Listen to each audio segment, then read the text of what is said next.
मैं संतोष कुमार मिश्रा, प्रवक्ता Bihar inter college Dankaur, Gautam Buddha नगर। प्यारे बच्चों, आज मैं मुद्रामान बैंकिंग में मुद्रामान पढ़ाने जा रहा हूँ। इससे पहले मैं मुद्रामान भाग एक पढ़ाया था। आज जो है भारत में वर्तमान मुद्रा प्रणाली या भारत में वर्तमान मुद्रामान के बारे में बता रहा हूँ कि भारत में किस तरह जो है मुद्रामान धीरे धीरे अपना प्रसार रहा है या कैसे कैसे कार्य किया है, इसके बारे में आज मैं आप लोगों को अध्ययन कराऊंगा। भारत में वर्तमान मुद्रा प्रणाली, भारत में वर्तमान मुद्रा प्रणाली क्या है, किस प्रकार यह कार्य कर रही है। तो भारत में वर्तमान मुद्रा प्रणाली का अध्ययन करते हैं तो इसको दो भागों में बांटा जाता है। एक तो आंतरिक मुद्रा प्रणाली और एक भारत की बाह्य मुद्रा व्यवस्था। तो भारत की बाह्य आंतरिक मुद्रा व्यवस्था के बारे में जब हम अध्ययन करते हैं तो उसको अंदर में किस प्रकार की व्यवस्था होती है, यानी उसके अंदर में क्या क्या चीज़ें होती हैं, इसके बारे में हमें अध्ययन करना होता है। तो आंतरिक मुद्रा प्रणाली कितने प्रकार की होती है और फिर बाह्य मुद्रा प्रणाली कितने प्रकार की होती है, दोनों के बारे में हम थोड़ा सा अध्ययन करेंगे। आंतरिक मुद्रा प्रणाली के अंतर्गत दो भागों में बांटा गया है। एक तो है धात्विक सिक्के और दूसरा है पत्र मुद्रा नोट। धात्विक सिक्के जो होता है किस प्रकार है, धात्विक सिक्के का जब हम इतिहास देखेंगे, भारत में धात्विक सिक्के का क्या इतिहास है, किस प्रकार है। धात्विक सिक्के के अंतर्गत रजतमान, स्वर्णमान, द्विधातुमान, ये सब बातें आती हैं। जबकि पत्र मुद्रामान जब हम लेके चलते हैं तो पत्र मुद्रामान में कागज की नोट 1 रुपये से लेकर 2000 तक के नोटों का अध्ययन किया जाता है। तो किस किस सन में धात्विक मुद्रा को कैसे कैसे किया गया है, इसके बारे में हम अध्ययन कर रहे हैं। भारत में धात्विक मुद्रा का संक्षिप्त इतिहास, भारत में किस प्रकार धात्विक मुद्रा अपनाई गई है, कहाँ से क्या है, कैसे चला है। सबसे पहले सन 1776 में ईस्ट इंडिया कंपनी की स्थापना हुई। उस समय हमारे देश में कई देश छोटे छोटे राज्यों में बचा हुआ था, तो सभी राज्यों के राजा थे अलग अलग प्रकार की मुद्राओं का प्रचलन करते थे। उस समय हमारे देश में लगभग 994 मुद्राओं का प्रचलन था और विभिन्न प्रकार की मुद्राएं एक साथ चलन में थी।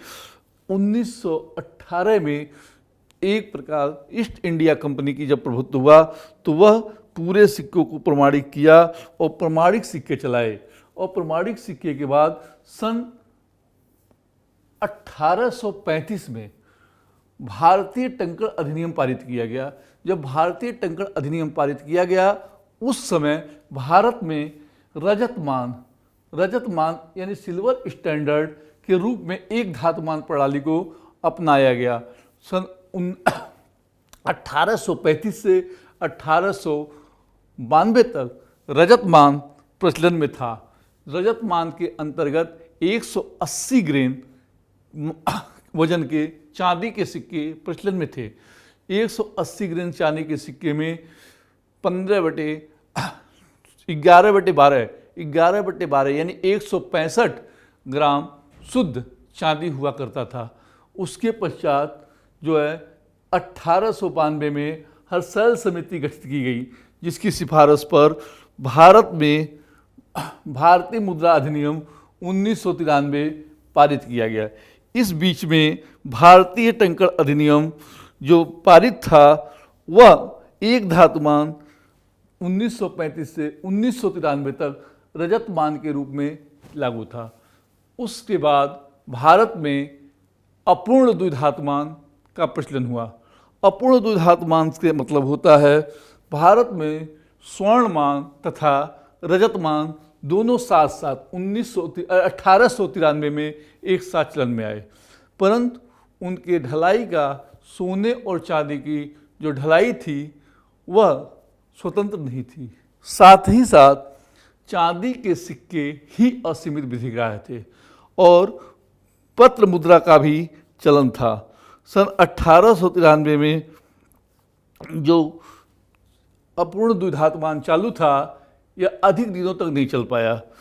सन 1900 में कागज के नोटों में 1899 में ही करेंसी एक्ट पारित किया गया और स्वर्ण विनिमय मान को लागू किया गया। स्वर्ण विनिमय मान 2000 सन 1900 से हमारे देश में स्टार्ट हो गया। उसके बाद हमारे देश की मुद्रा सन को धीरे धीरे स्वर्ण विनिमय मान से बदल दिया गया। सन 1928-29 में जब देश के पूरे विश्व में तीसा की मंदी आई, उस समय पूरा विश्व पूरे मंदी से जूझ रहा था। ऐसी स्थिति में स्वर्ण मान को त्यागना पड़ा। इंग्लैंड द्वारा भी स्वर्ण मान को त्यागना पड़ा। उससे पहले हमारे देश में स्वर्ण धातु मान प्रचलन में था। तो जब इंग्लैंड ने, ब्रिटिश सरकार ने स्वर्ण मान को त्याग दिया तो मजबूरन हमारे देश में भी 1932 में स्वर्ण मान को त्यागना पड़ा और स्टर्लिंग मान अर्थात वहाँ की मुद्रा से सीधे संबंध किया गया।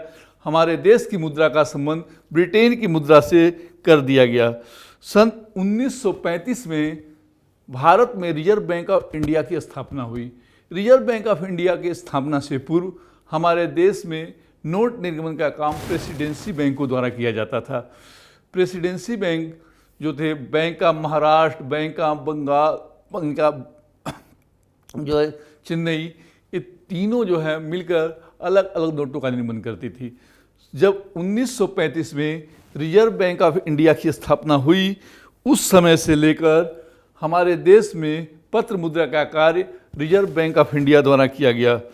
उस समय सन 1946 में 1 रुपये के साथ साथ 58 और 54 जो गीलट के सिक्के के भी प्रचलन में था।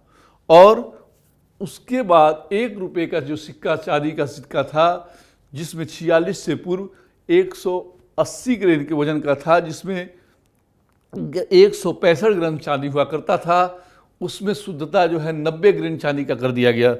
धीरे धीरे यह अंतर्राष्ट्रीय मुद्रा कोष 1947 में भारत स्वतंत्र हुआ। उस समय अंतर्राष्ट्रीय मुद्रा कोष की स्थापना हुई।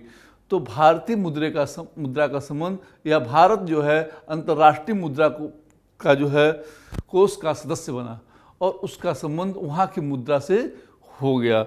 और उसके बाद भारत में स्वर्ण समता मान की स्थापना हुई।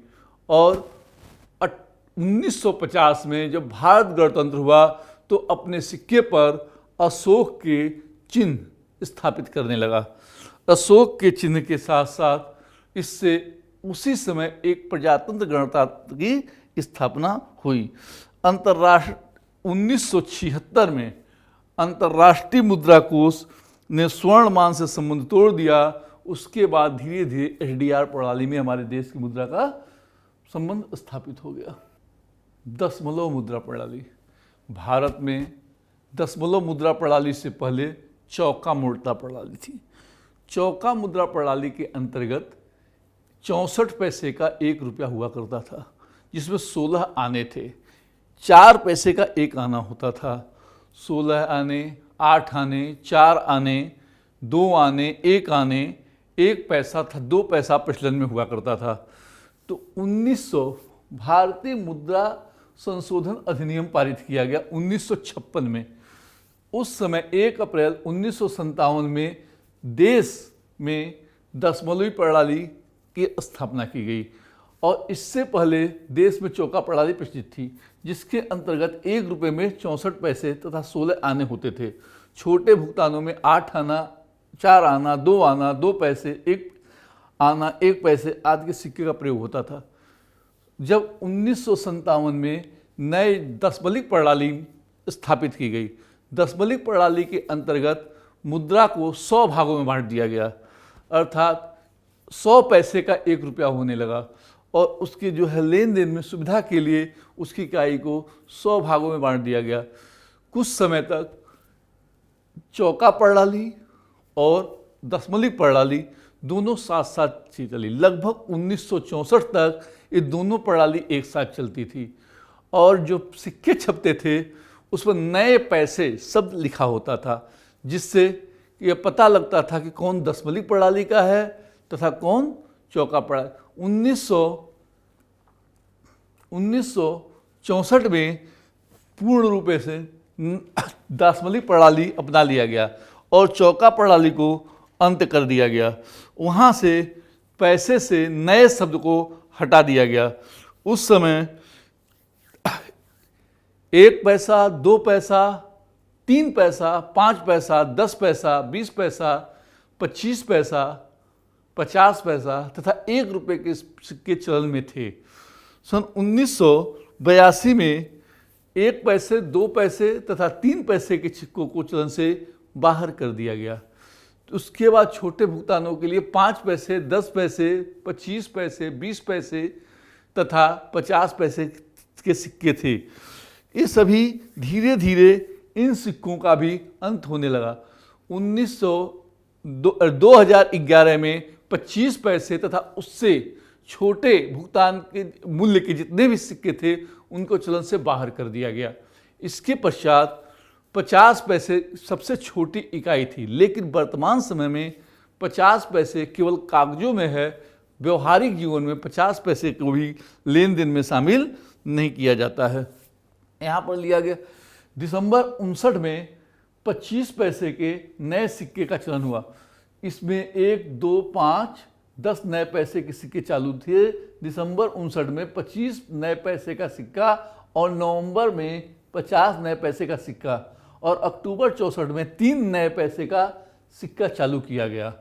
इस प्रणाली के प्रारंभ में नए सिक्कों के साथ साथ चौका प्रणाली के पुराने सिक्के भी प्रचलन में थे, किंतु 1 जनवरी 64 से चौका प्रणाली के सिक्के प्रचलन से पूर्णतः हटा दिए गए और 1 जून 64 से नया पैसा शब्द में से नया शब्द हटा दिया गया। तब से केवल पैसा शब्द का ही प्रयोग किया जाता था, जैसा कि मैंने अभी आप लोगों को बताया। इस प्रकार जो है हमारे देश में दासमलिक प्रणाली धात्विक सिक्का के रूप में चल रही है। इसके कुछ दोष और दशमलव मुद्रा प्रणाली के लाभ या दासमलिक मुद्रा प्रणाली के लाभ। दासमलिक मुद्रा प्रणाली के क्या लाभ हैं? नंबर 1, हिसाब किताब में सुविधा। जो लेन देन होता है, कोई भी होता है, दशमलव लगाने में अर्थात कोई भी आसानी से समझ में आ जाता है। इसमें हिसाब किताब को अत्यंत सुविधाजनक बना दिया गया है। समय और श्रम की बचत। दशमलव मुद्रा प्रणाली के माध्यम से समय और श्रम दोनों की बचत होती है। आधुनिक प्रणाली, दशमलव मुद्रा प्रणाली आधुनिक प्रणाली है। इसका प्रयोग भारत में ही नहीं बल्कि अधिकांश राष्ट्रों द्वारा किया जाता है, अतः यह प्रणाली आधुनिक प्रणाली के रूप में मानी जाती है। गणित के अध्ययन में सुविधा। इससे गणितीय अध्ययन में गुणा भाग करने में आसानी रहती है। लेन देन करने में जो मौद्रिक जो और भी माप की इकाइयां हैं उनके साथ सामंजस्य स्थापित करने में सुविधा होता है। व्यापार तथा वाणिज्य में सुविधा। इससे व्यापार, जो दशमलव प्रणाली है, इससे व्यापार और वाणिज्य में काफ़ी सुविधा होती है। माप की इकाइयों का होता है किलोग्राम, इस तरह की सुविधाओं में इसको कन्वर्ट करने में आसानी होती है। पहले के जो माप तौल के मापक थे, सेर, पचसेरी, इस तरह के थे, उनसे यह जो किलोग्राम हुआ है उसकी अपेक्षा जो है यह मुद्रा की प्रणाली जो है ये सुविधाजनक हुई है। मशीनों के प्रयोग में सुविधा। इससे मशीनों के प्रयोग में सुविधा हो जाती है।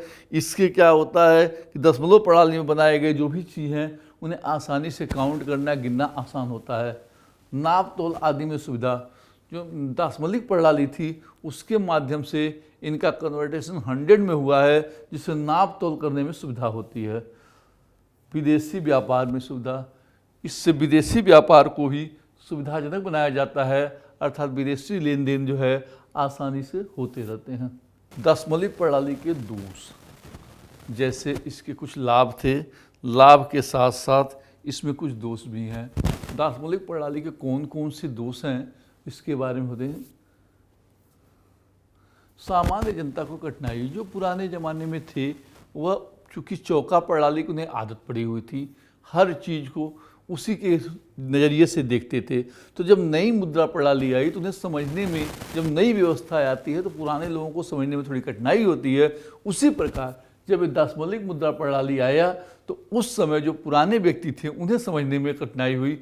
वो नए पैसे को भी उसी आधार पर करते, 16 आने, 8 आने, 50 पैसे को 8 आने, 25 पैसे को 4 आने आदि के नामों से बुलाते थे और लेन देन में उसी का प्रयोग करते थे। 54, 58 इस तरह की भाषाओं का प्रयोग करते थे और लेन देन को वह 1 आना, 2 आना वही उन्हें आसानी रहती थी। नए पैसे को भुगतान करने में या समझने में थोड़ी कठिनाई का सामना करना पड़ता था।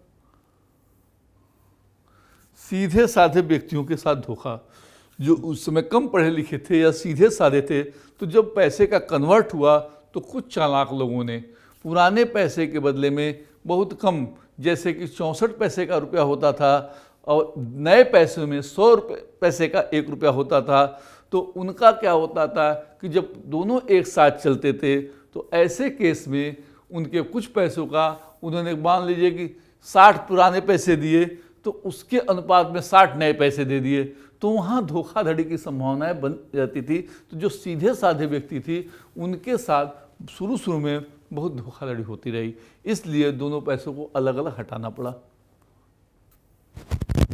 जाली सिक्कों का प्रचलन जब चालू प्रारंभ किया गया था तो प्रारंभ में उस समय जाली सिक्के यानी नकली सिक्कों का बहुत ज़्यादा प्रचलन हो गया, अर्थात उसके साथ साथ 2 तरह के सिक्के चलते थे। तो कुछ नए नए नकली सिक्कों का भी प्रयोग करके उसमें रांगे के सिक्के काफ़ी चलने लगे और उसके आधार से सामान्य जनता को बहुत ठगा जा। पुरानी मशीनों का बेकार होना, जो पुरानी मशीन सिक्के ढालने वाली थी, जो 58, 54, 1 रुपये, 2 पैसे, 1 पैसे, 1 आना, 2 आना आदि पैसों का आधे पैसे तक भी चलते थे, तांबे के पैसे चलते थे, उनको जो ढालने वाली मशीनें थी वो सारी की सारी मशीनें बेकार हो गई, अर्थात उनकी जगह पर नए मशीनों के निर्माण करना पड़ा और अतिरिक्त पूंजी लगानी पड़ी और देश में नए सिक्कों को ढालने के लिए नए नए मशीनों का वो करना पड़ा। अब पुरानी मशीनें सभी रखी रखी बेकार हो गई। भारत में पत्र मुद्रा, भारत में पत्र मुद्रा का इतिहास जब लेते हैं तो इसके नोट निर्गमन का अधिकार सर्वप्रथम 1806 में अंग्रेज सरकार द्वारा मुंबई, कोलकाता तथा मद्रास के प्रेसिडेंसी बैंकों को दिया गया। सन 1860 से 1934 तक कागजी नोटों के निर्गमन का अधिकार सरकार ने अपने हाथ में ले लिया और सरकार अपने यहाँ ही नोट निर्गमन का काम करती थी, कारण कि इन बैंकों में आपस में काफ़ी कंपटीशन हो गया था और एक दूसरे के नोटों को लेन देन करने में कठिनाई का सामना करना पड़ता था। तो 1860 से लेकर 1934 तक, जब तक कि रिजर्व बैंक ऑफ इंडिया की स्थापना नहीं हुई थी, उस समय तक यह नोट निर्गमन का अधिकार सरकार अपने पास करती थी। 1921 से लेकर 1934 तक imperial bank of India Bharat में नोट निर्गमन का काम करता था, जो बाद में स्टेट बैंक ऑफ इंडिया हुआ। और जब रिजर्व बैंक ऑफ इंडिया की स्थापना हो गई उसके बाद से 1935 से नोट निर्गमन का काम रिजर्व बैंक ऑफ इंडिया के पास आ गया। नोट निर्गमन के जो वह किस प्रकार कौन सी प्रणाली अपनाई गई थी नोट निर्गमन के लिए, उसके जब भारत सरकार ने नोट निर्गमन का काम 1860 में किया तो उस समय सर्वप्रथम निश्चित विश्वासित प्रणाली अपनाई गई। निश्चित विश्वासित प्रणाली के अंतर्गत क्या होता है, एक निश्चित मात्रा में कोष, स्वर्ण का कोष रख दिया जाता है, उसके बाद नोट निर्गमन किया जाता है। वह निश्चित मात्रा किसी भी स्थिति में घटाया या बढ़ाया नहीं जाता है। तो 1861 से 1920 तक भारत में निश्चित कोष प्रणाली अपनाई गई थी।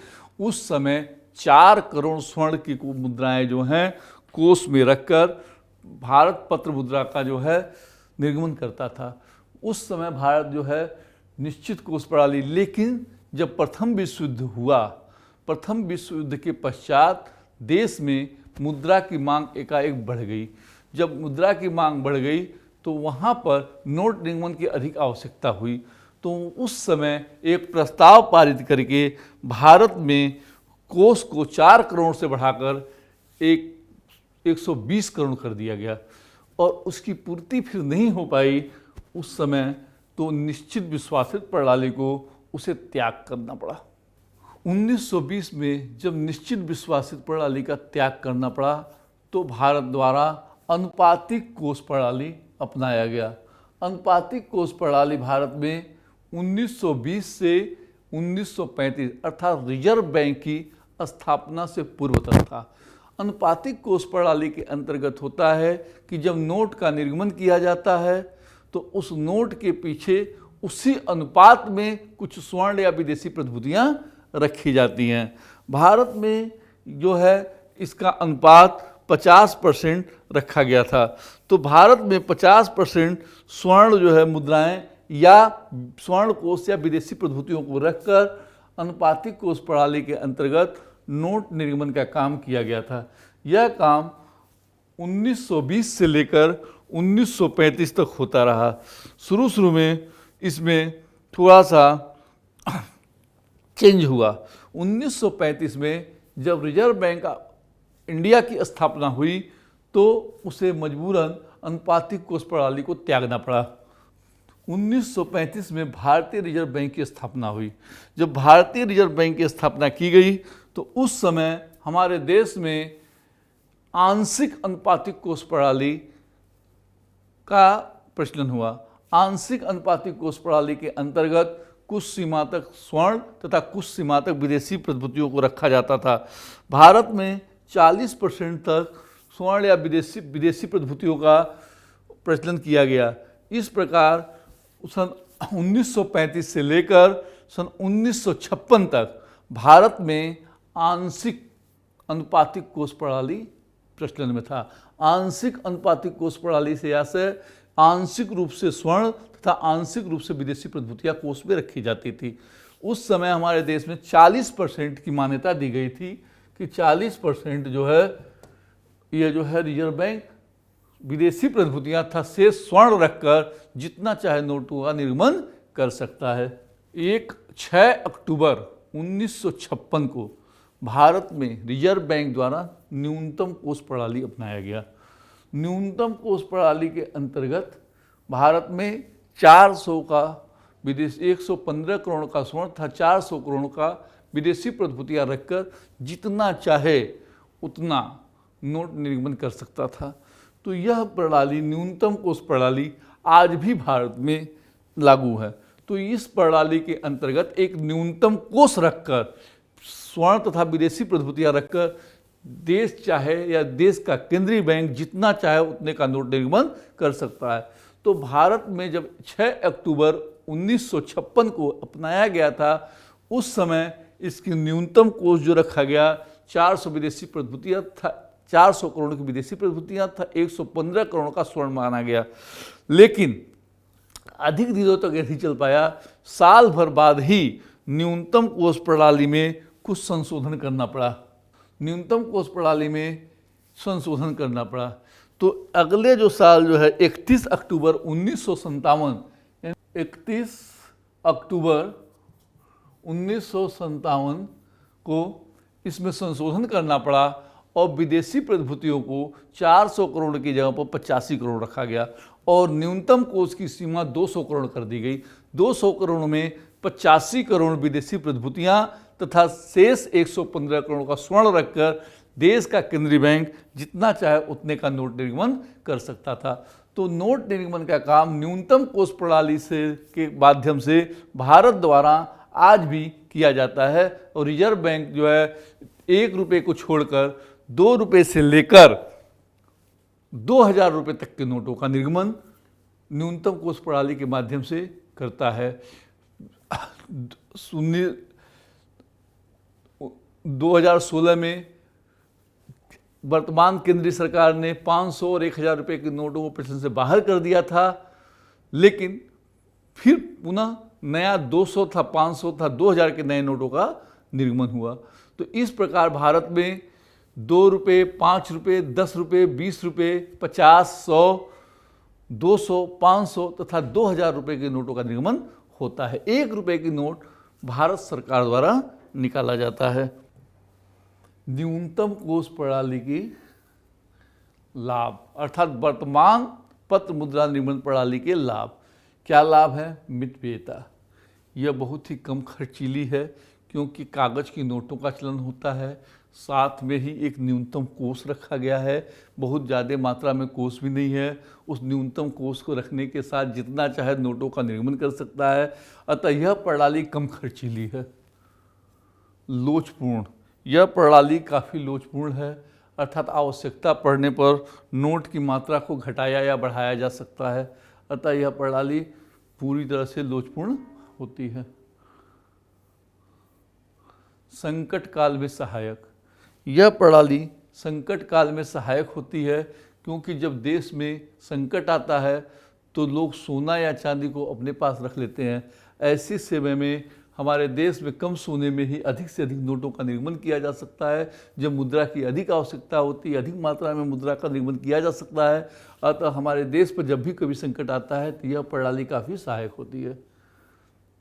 विदेशी विनिमय की बचत, इसमें विदेशी लेन देन में जो सोना या चांदी देना पड़ता था उसकी बचत हो जाती है। इसमें किसी भी प्रकार का लेन देन नहीं होता। इसमें केवल 85 करोड़ ही विदेशी प्रतिभूतियों को रखना पड़ता है, बहुत ज़्यादा नहीं रखना पड़ता है, इसलिए विदेशी विनिमय की काफ़ी बचत होती है। जनता का विश्वास, जनता का पूरा विश्वास होता है। जनता को पता है कि अगर किसी नोट का विमुद्रीकरण होता है या कोई नोट चलन से बाहर की जाती है तो कुछ निश्चित समय के अंदर ही उन नोटों का परिवर्तन करके उसे अन्य मुद्राओं में परिवर्तित कर दिया जा सकता है और देश में अपरिवर्तनीय पत्र मुद्रा का प्रचलन है। विकास की आवश्यकताओं के अनुरूप जो विकासशील देश हैं उन्हें मुद्रा की अधिक आवश्यकता होती है। तो जब अधिक आवश्यकता होती है तो अधिक मात्रा में मुद्रा निकालने के लिए उन्हें बहुत ज़्यादा मुद्रा की जरूरत पड़ती है। न्यूनतम कोष प्रणाली के माध्यम से देश चाहे जितना भी अधिक से अधिक मुद्रा का निर्गमन कर सकता है। तो ऐसे विकासशील देशों के लिए यह प्रणाली काफ़ी ही उपयुक्त मानी जाती है।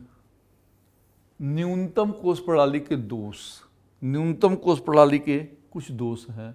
न्यूनतम कोष प्रणाली के कौन कौन से दोष? जैसे पहला, असुरक्षित प्रणाली। यह प्रणाली असुरक्षित है। कारण होता है कि इसमें कोई भी धातु कोष में ज़्यादा नहीं रखा जाता है।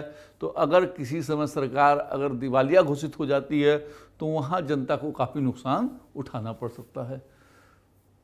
कीमतों में निरंतर वृद्धि, यानी मुद्रा प्रसार का भय बना रहता है, क्योंकि देश जब भी उसे आवश्यकता होती है अधिक से अधिक मात्रा में नोटों का निर्गमन कर सकता है। तो जब नोट का निर्गमन अधिक होता है तो ऐसे वहाँ पर कीमतों में निरंतर वृद्धि होती है और कीमतों में वृद्धि होने से मुद्रा प्रसार का भय बना रहता है। रुपए के मूल्य में अस्थिरता, अर्थात जो पैसे की वैल्यू है वो अस्थिर रहती है, अर्थात उसका मूल्य जो होता है वो घटता बढ़ता है, अर्थात निश्चित नहीं रहता है। क्योंकि जितना अधिक से अधिक मात्रा में नोट का निर्गमन होगा वैसे ही ऐसे जो है वस्तुओं की कीमत बढ़ती जाएगी और मुद्रा की कीमत घटती जाएगी। भारत में लगभग 3 बार मुद्रा का अवमूल्यन हो ही चुका है। मानक मुद्रा का अभाव, अर्थात न्यूनतम कोष प्रणाली में कोई स्टैंडर्ड मुद्रा का अभाव पाया जाता है। कोई ऐसा स्टैंडर्ड मुद्रा नहीं है जिसमें कि हम उसके आधार पर हम निर्गमन कर सकें। तो वह मानक मुद्रा जो है इस प्रणाली के अंतर्गत अभाव पाया जाता है। जनता का कम विश्वास, जनता को पता है कि एक न्यूनतम कोष ही रखा जाता है तो वह सभी लोग अगर मांगने जाएं तो भुगतान नहीं किया जा सकता और अपरिवर्तनीय पत्र मुद्रा चलन में होता है, इसलिए जनता का इस मुद्रा पर पूरा रूप से विश्वास नहीं होता है। स्वयं संचालकता का अभाव, यह प्रणाली काफ़ी जटिल होती है, इस पर सरकार का पूरा नियंत्रण होता है। इसमें स्वयं संचालकता का गुण नहीं होता है, स्वयं संचालित नहीं होती है, तो इसमें अधिक से अधिक सरकारी व्यय करना पड़ता है। जटिल प्रणाली, यह प्रणाली काफ़ी कठिन है, अर्थात आम आदमी की समझ के बाहर होती है। इसमें काफ़ी पढ़े लिखे लोगों की आवश्यकता होती है, तो यह प्रणाली अपने आप में काफ़ी जटिल मानी जाती है। स्वतंत्र मुद्रामान का अभाव, इसके अंतर्गत देश में स्वतंत्र मुद्रामान का अभाव होता है, क्योंकि यह विभिन्न देशों के साथ समझौतों के रूप में चलती है। इसमें किसी प्रकार का अपना स्वतंत्र मान नहीं होता है। न्यूनतम प्रणाली के दोष के पश्चात भारतीय मुद्रा का अंतर्राष्ट्रीय मूल्य, भारतीय मुद्रा का क्या अंतर्राष्ट्रीय मूल्य है? सन 1931 से पहले भारतीय मुद्रा जो होता है इंग्लैंड की मुद्रा पाउंड में परिवर्तनीय था। फरवरी 47 तक भारतीय मुद्रा प्रणाली स्टर्लिंग विनिमयमान पर आधारित रही, अर्थात जब पहले शुरू में जो हमारा देश भारत का गुलाम था तो हमारी मुद्रा जो है 31 तक पाउंड के साथ संबंधित थी। विदेशी विनिमयमान जो था, वहाँ धातुमान, विदेशी मुद्रामान जो भी चलती थी। जब तीसा की मंदी आई, तीसा की मंदी के समय इंग्लैंड ने अपने देश का मुद्रा का जो है स्वर्णमान से संबंध तोड़ दिया, तो उस समय वहाँ जो है स्ट्रगलिंग विनिमयमान चालू हुआ। तो हमारे देश की मुद्रा भी स्ट्रगलिंग विनिमयमान लागू हुई। जब तक अंतर्राष्ट्रीय मुद्रा कोष नहीं था तब तक हमारे देश की मुद्रा इंग्लैंड की मुद्रा के साथ संबंधित थी। 15 अगस्त 71 को अमेरिका ने अपने डॉलर के स्वर्ण परिवर्तनीयता को समाप्त कर दिया, जिससे अंतर्राष्ट्रीय मुद्रा कोष द्वारा स्थापित स्वर्ण समता मान समाप्त हो गया और सन 73 से विश्व की प्रमुख मुद्राओं का विनिमय दरों को खुला छोड़ दिया गया। यानी कि जब अंतर्राष्ट्रीय मुद्रा कोष का सदस्य भारत बना था 1947 में, उसके पश्चात हमारा संबंध जो है डॉलर से था तथा हम जो है अमेरिका की मुद्रा के साथ संबंध स्थापित किए हुए थे। लेकिन 71 में अमेरिका ने डॉलर का जो है स्वर्ण में परिवर्तनशीलता था समाप्त कर दिया। उसके बाद अंतर्राष्ट्रीय मुद्रा कोष ने सबको छोड़ दिया और वहाँ उसके बाद एसडीआर का मतलब होता है विशेष आहरण अधिकार, स्पेशल ड्राइंग राइट्स, जो है 1973 से लागू होने लगा। विशेष आहरण अधिकार मान अर्थात एसडीआर। तो भारत में भी जब स्वर्ण मान समाप्त हो गया, अर्थात जब अमेरिका से उसका संबंध 1973 में समाप्त हो गया, तो 74 में इसका जो है 16 देशों के मुद्राओं के साथ संबंध स्थापित किया गया और उसमें एसडीआर का संबंध भारतीय मुद्रा से हो गया, जो विदेशी भुगतान के लिए काफ़ी अच्छा होता है। जो भी विदेशी लेन देन होता है वो एसडीआर के माध्यम से ही किया जाता है। तो उस समय 1974 से आज तक विदेशी भुगतान के लिए हमारे यहाँ एसडीआर का प्रयोग किया जाता है। एसडीआर के गुण, एसडीआर के क्या क्या गुण हैं? विदेशी भुगतानों में सुविधा, अर्थात विदेशी भुगतान जो है आसानी से हो जाता है। गठबंधन से मुक्त, जो अन्य देशों के जो है रुपए का गठबंधन करना पड़ता था, उस गठबंधन को हम करने की ज़रूरत नहीं है, उससे मुक्त हो जाता था। लोचदार, यह प्रणाली काफ़ी लोचदार थी, लेन देन में आसानी होती थी। सस्ता मान, यह मान काफ़ी सस्ता है और जनता का पूरा इस पर विश्वास बना रहता है। भारतीय मुद्रा प्रणाली का बाहरी पक्ष, अभी तक तो आंतरिक पक्ष था, बाहरी पक्ष जो था वो दो है। एक तो विदेशी विनिमय दर और दूसरा विनिमय नियंत्रण। विदेशी विनिमय दर से मतलब होता था कि भारत की जो मुद्रा इकाई है उसको किस प्रकार विदेशी मुद्रा में परिवर्तित किया जाए। तो समय समय पर इसमें चेंज होता था। सन 1931 से पहले यह ब्रिटेन की मुद्रा के साथ संपर्क था, उसके बाद 31 से 47 तक स्ट्रगलिंग में था, उसके बाद 47 से लेकर 73 तक डॉलर से संबंधित था और उसके पश्चात एसडीआर में परिवर्तित हुआ। तो विदेशी विनिमय दर जो है वह उसी के माध्यम से चेंज होता रहता है। और विनिमय नियंत्रण, विनिमय नियंत्रण के लिए विनिमय नियंत्रण से आशय कि किसी देश की विनिमय का नियंत्रण किस प्रकार होता है। तो विनिमय नियंत्रण करने के लिए हमारे देश में रिजर्व बैंक ऑफ इंडिया सन 1939 में एक नियंत्रण विभाग, विनिमय नियंत्रण विभाग की स्थापना की गई। उसके आधार पर हमारे देश में विनिमय नियंत्रण का कार्य रिजर्व बैंक ऑफ इंडिया द्वारा किया जाता है।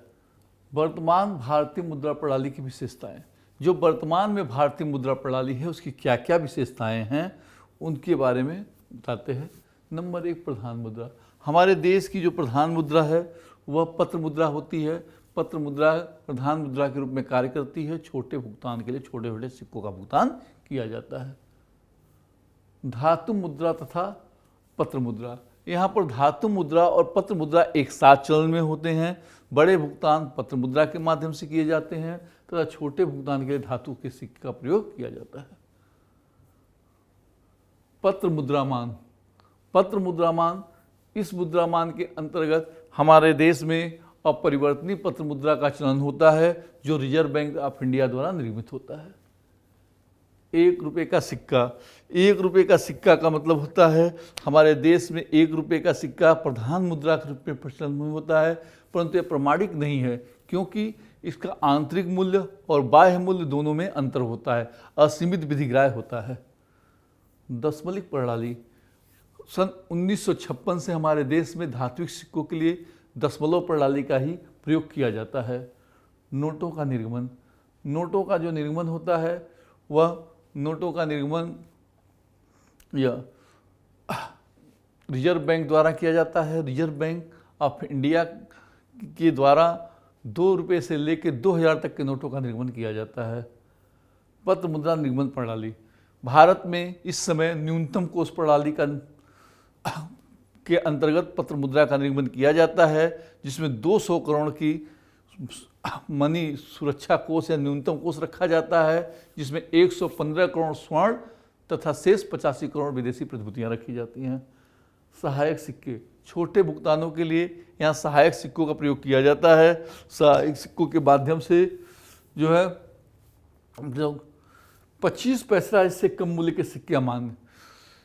जुलाई 2011 से हमारे देश में 25 पैसे से कम मूल्य के सिक्के जो थे उनकी मान्यता समाप्त कर दी गई है। यानी सबसे छोटा धात्विक सिक्का 50 पैसे होता है, व्यवहारिकता में 50 पैसे भी लेन देन में प्रयोग नहीं किया जाता है। इसी के साथ ये चैप्टर समाप्त हुआ। धन्यवाद। तो आप लोगों ने इससे पहले मुद्रामान के बारे में पढ़ा था और आज जो आप लोगों ने भारतीय मुद्रामान, भारत में मुद्रा प्रणाली के बारे में पढ़ा। तो बच्चों, भारतीय मुद्रा प्रणाली की क्या क्या विशेषताएं हैं, भारत में कौन कौन सी मुद्रा प्रणाली अपनाई गई, कब अपनाई गई, इसके बारे में इसमें अध्ययन किया जाएगा। तो एक क्वेश्चन इसमें बनता है कि भारतीय मुद्रा प्रणाली से आप क्या समझते हैं, उसकी विशेषताओं का वर्णन कीजिए।